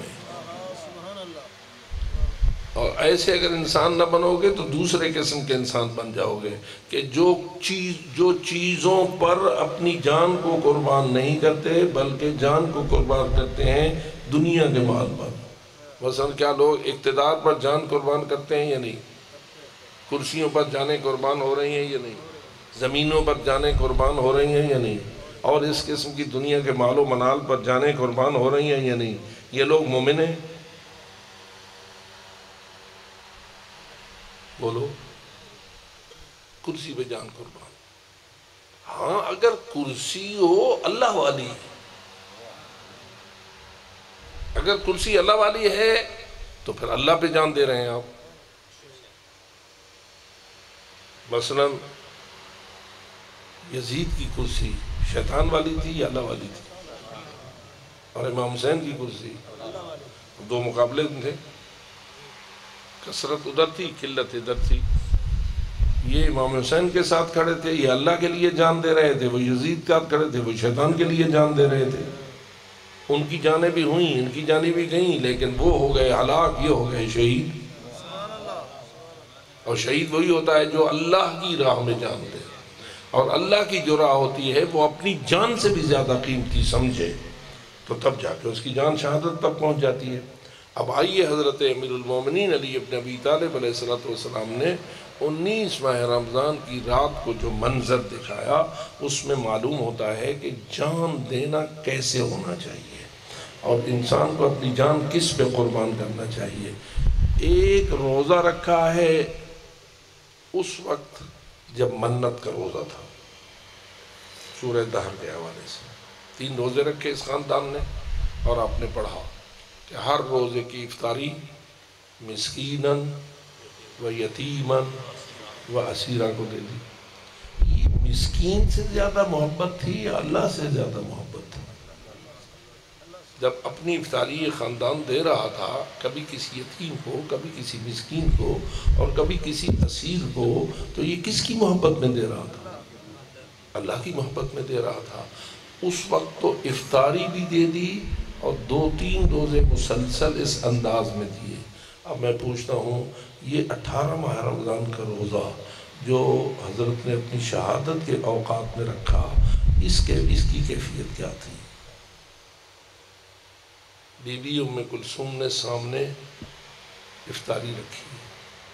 اب افطاری کے بارے میں آتا ہے کہ روٹی تھی جو کی، تھوڑا سا نمک تھا اور تھوڑا سا دودھ تھا۔ علی مولا کی نگاہ پڑی، کہا بیٹی میں نے تیرے نانا کو کبھی نہیں دیکھا، میں نے رسول اکرم کو کبھی اس طرح نہیں دیکھا کہ ایک روٹی کے ساتھ 2 سالن ہو۔ تو نے نمک بھی رکھ دیا، تو نے دودھ بھی رکھ دیا ہے، ان میں سے ایک اٹھا لو۔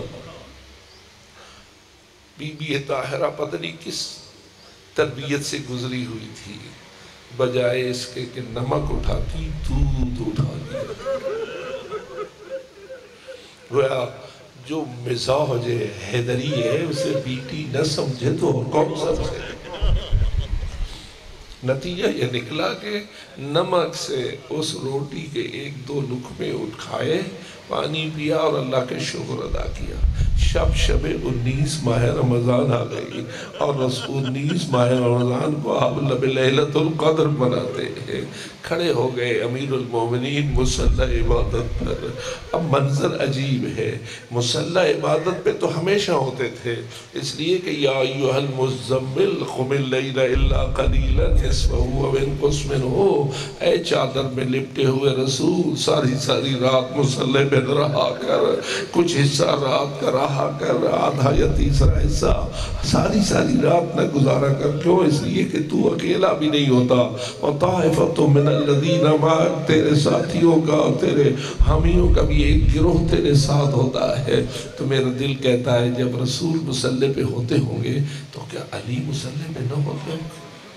اس مزمل کی آیت کے مد نظر تو حضرت امیر المومنین کی زندگی ساری راتوں پہ مصلوں پہ گزری۔ آج تو شب قدر تھی نا، امیر المومنین مصلی عبادت پہ آئے، لیکن آج کی کیفیت کچھ منفرد ہے۔ کیا؟ تھوڑی دیر کے بعد مصلی چھوڑتے ہیں، آسمان کی کچھ نشانیوں کو دیکھتے ہیں اور پھر فرماتے ہیں واللہ مجھ سے اسی رات کا وعدہ کیا گیا ہے، واللہ مجھ سے اسی رات کا وعدہ کیا گیا ہے۔ اور یہ جملہ بھی روایات میں ہے کہ ما کذبت ولا کذبت، نہ میں نے کبھی جھوٹ بولا نہ مجھے بتانے والے نے کبھی جھوٹ بولا، میرا رسول بھی سچا میں بھی سچا، اسی شب کا مجھ سے وعدہ کیا گیا تھا۔ اور پھر پڑھتے تھے انا للہ و انا الیہ راجعون، انا للہ و انا الیہ راجعون۔ اب میں آپ ہی سے پوچھتا ہوں، آج 1400 سال زیادہ عرصہ گزر گیا، اس انا للہ کو امام نے پڑھا، آپ نے سنا، آپ کو حرام مچا رہے ہیں، بتاؤ اس بیٹی کے دل پہ کیا گزر رہی ہے؟ دختر زہرا سلام اللہ علیہا کس منزل سے گزر رہی ہے؟ میرے دوستو آپ تو پھر بھی رو کے اپنا غم ہلکا کر رہے ہیں، بیٹی رو بھی نہیں رہی ہے، بابا کی انا للہ سن رہی ہے، برداشت کر رہی ہے، سمجھ تو رہی ہے کہ کیوں بابا انا للہ پڑھ رہے ہیں، لیکن خاموشی سے برداشت کر رہی ہے۔ بالآخر وہ وقت آتا ہے کہ اذان کا وقت قریب ہوتا ہے، دق الباب ہوتا ہے اور امام اپنے مسجد کی تیاری کے لیے لباس بدلتے ہیں۔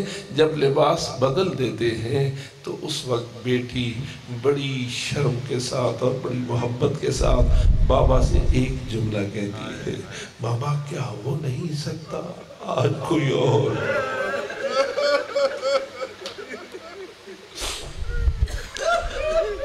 کیا ہو نہیں سکتا آج کسی اور کو نماز پڑھانے؟ اس جملے میں پناہ ہے وہ غم جو حضرت ام کلثوم کے قلب میں سمندروں کی طرح موجزن ہو چکا تھا۔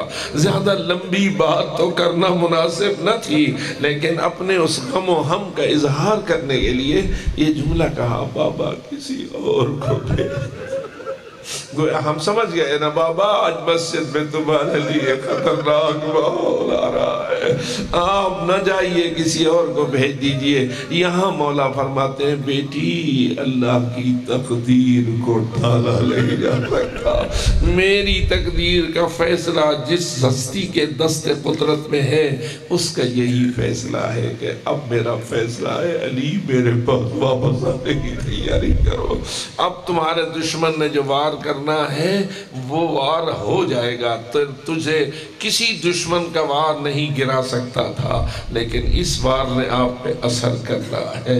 نتیجہ یہ نکلا کہ علی چلے، پھر آپ سنتے ہیں کہ صحن خانہ میں کچھ بطخیں تھی، جن بطخوں کو بھی پتہ نہیں کس نے اشارہ کر دیا تھا، وہ اپنے پر پھڑ پھڑا کے چیخ اور چلا کے مولا کے راستے میں رکاوٹ بن رہی تھی، اور مولا کا جواب آ رہا تھا ہن سوائح بعدہن نوائح۔ ابھی یہ پرندے چیخ اور چلا رہے ہیں، تھوڑی دیر بعد اس گھر سے نو ہوگی، آواز بند ہوگی، تھوڑی دیر بعد نوحے بلند ہو جائیں گے۔ عزادارو اب بتائیے، بی بی ام کلثوم پہلے بھی جانتی تھی، اب اس جملے کو سن کر ہم رو رہے ہیں تو بی بی کے قلب کی کیا کیفیت ہونی چاہیے۔ عزادارو بڑا عجیب و غریب منظر ہے شہادت معصوم مولا علی کا۔ اس کے بعد مولا آگے بڑھے تو دروازے کی میخ سے مولا کی ابا الجھ گئی، مولا کو چھڑانی پڑی، اور پھر کہنے لگے اشدد حیازیبک للموت الا الموت لاقیک۔ اے علی اپنی کمر ہمت کی موت کے لیے باندھ لو، اس لیے کہ موت تجھے عنقریب ملنے والی ہے۔ کہ معذرہ پہ آذان دی، ہر طرف آذان سنائی دی، خبیث سویا ہوا تھا، اوندھے منہ لیٹا ہوا تھا۔ امام نے کہا دائیں طرف سونا بائیں طرف سونا انبیاء و حکماء کا کام ہے، اور یہ اوندھے منہ سونا یہ کسی شیطان کا فعل ہوتا ہے۔ سیدھے ہو کے سو، اور پھر کہا میں جانتا ہوں تو کس قصد سے لیٹا ہوا ہے، لیکن عزادارو چونکہ مرضی الہی یہی تھی کہ اب اس تلوار کو مولا نے برداشت کرنا تھا۔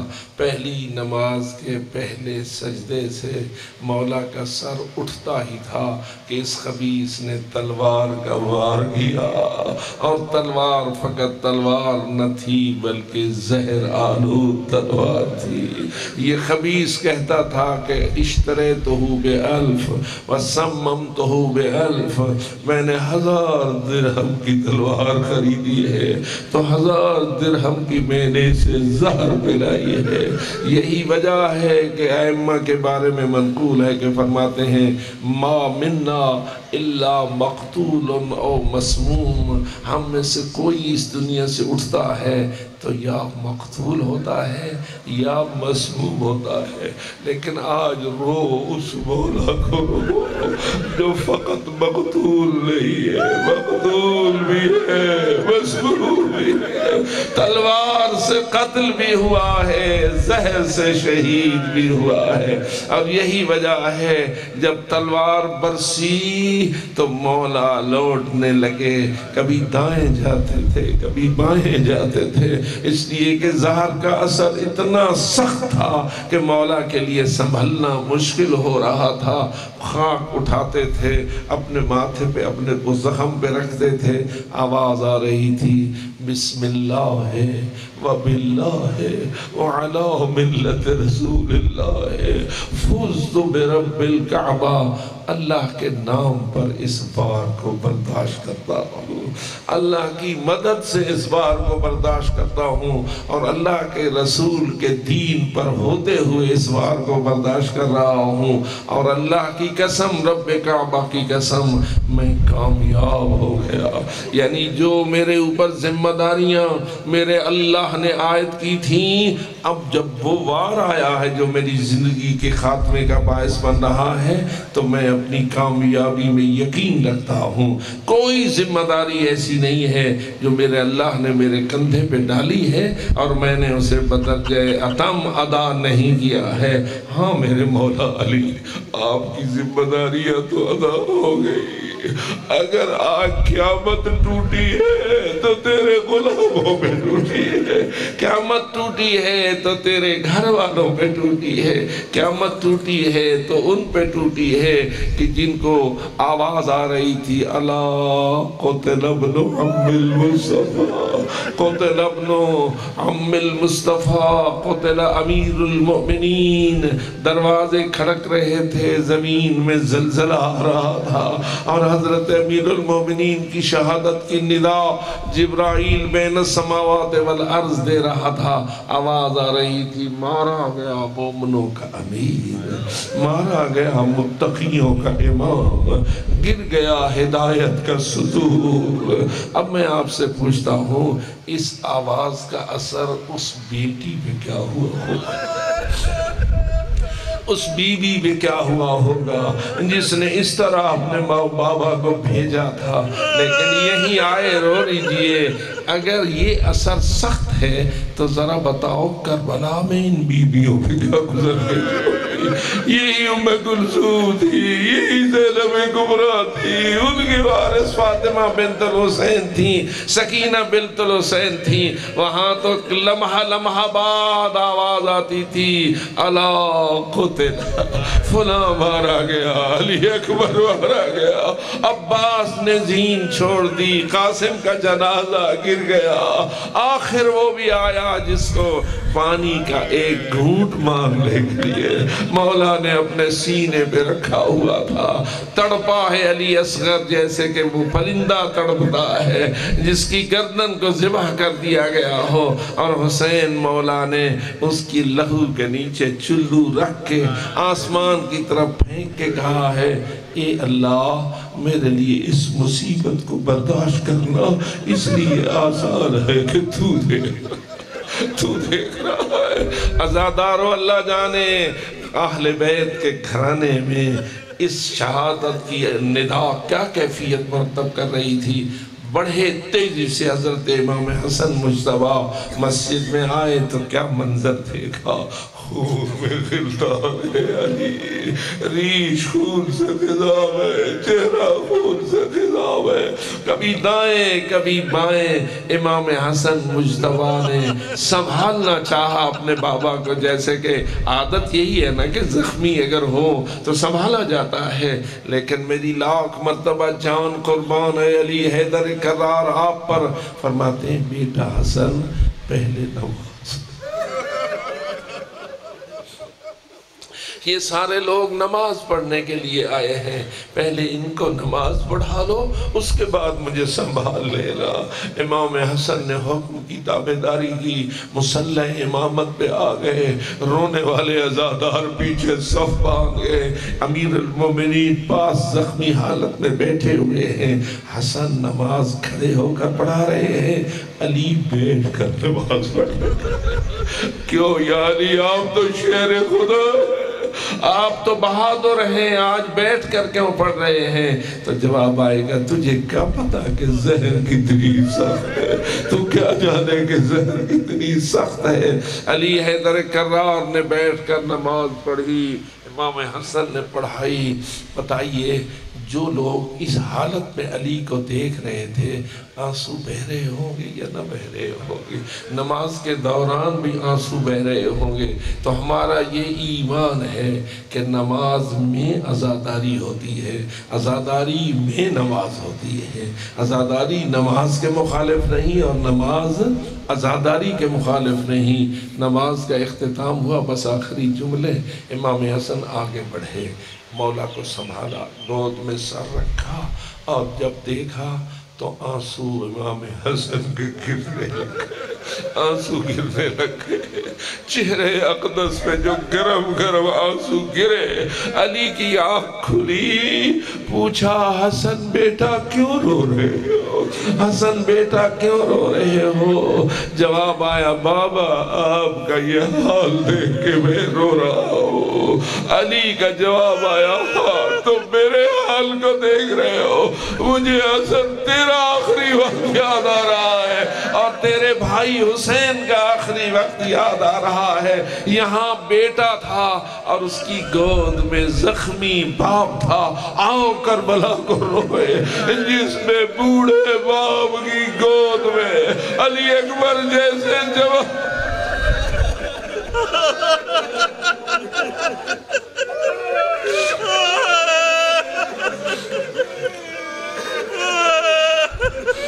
اِنَّا لِلَّهِ وَإِنَّا إِلَيْهِ راجعون لذنب قضاء اللہ وتسلیما لأمرہ۔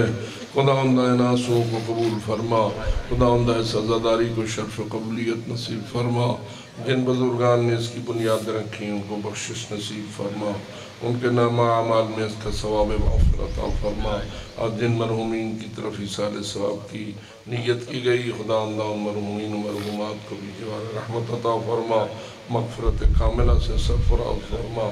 جتنے بھی ایسی مجالس میں حاضر ہوتے رہے آج ہمارے درمیان نہیں ہیں، خداوند ان سب کو بخشش سے سرفراز فرما، ہماری عبادت قبول و منظور فرما، ہمارے صغیرہ اور کبیرہ گناہ معاف فرما، ہمیں سچی توبہ کی توفیق نصیب فرما، ہم پر اپنی رحمتیں اور برکتیں دنیا و آخرت دونوں لحاظ سے نازل فرما۔ خداوند ہماری تمام مشکلات کو آسان فرما، اس کرونا کی مصیبت کو ہم سے بہت جلد دور فرما اور ہمیں اس مصیبت سے آزاد فرما۔ خداوند باق محمد و آل محمد جہاں جہاں مریض ہیں سب کو شفاء کامل عطا فرما، جو بے روزگار ہیں انہیں روزگار مہیا فرما، جو مقروض ہیں ان کے قرض ادا فرما، جو بے اولاد ہیں انہیں اولاد نصیب فرما، جو صاحبان اولاد ہیں انہیں اپنی اولاد کے ہم و غم سے محفوظ فرما، ہم سب کو حج و زیارات سے مشرف فرما، مقامات حج میں جو رکاوٹیں ہیں ان کو دور فرما، زیارت کے سلسلے میں جو مشکلات ہیں انہیں دور فرما، اور ہم میں سے ہر ایک کو حج و زیارت کے شرف سے مشرف فرما۔ خداوند آزادار رہ کر آزادار ہو کر مرنے اور آزادار ہو کر زندہ رہنے کی توفیق عطا فرما، جئیں تو غم حسین پر اور مریں تو غم حسین پر۔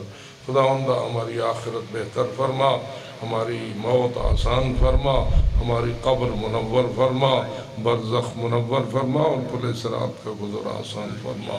امیر المومنین کے دست مبارک سے ہمیں جنت کا حقدار ٹکٹ عطا فرما اور عذاب جہنم سے ہم سب کو محفوظ فرما، ہمارے گناہ معاف فرما اور ہمیں آخرت میں اپنا بہترین مقام نصیب فرما، ہمارے مولا کے ظہور میں تعجیل فرما، ان کی حکومت عدل کو جلد قائم فرما اور ہمیں ان کے نقش قدم پر زندہ رہنے کی توفیق عطا فرما اور ان کا ہمیشہ کے لیے ناصر و معاون بننے کی توفیق عطا فرما۔ خداوند جو بھی مومنین نے ہمارے ذمہ دعائیں لگائی ہیں اس ماہ رمضان اور شب قدر میں، ان کی دعائیں قبول و منظور فرما اور سب کی مشکلات کو آسان فرما، علماء حق کا سایہ قائم و دائم فرما، رہبر معظم کو سلامتی عطا فرما، قائد ملت کو سلامتی عطا فرما، مراجع اعظام کو سلامتی عطا فرما اور اس مشکل دور میں انہیں اپنی قوم کی بہترین رہبری اور رہنمائی کرنے کی توفیق عطا فرما۔ اللہم ربنا تقبل دعانا انك انت السميع العليم واغفر لنا وارحمنا وتب علينا انك انت التواب الرحيم۔ اللهم كن لوليك الحجة بن الحسن صلواتك عليه وعلى آبائه في هذه الساعة وفي كل ساعة وليا وحافظا وقائدا وناصرا ودليلا معينا حتى تسكنه أرضك طوعا وتمتعه فيها طويلا۔ یا رب محمد آل محمد صل علی محمد آل محمد وعجل فرج آل محمد بفضلك ورحمتك یا ارحم الراحمین۔ مرحومین کے لیے فاتحہ۔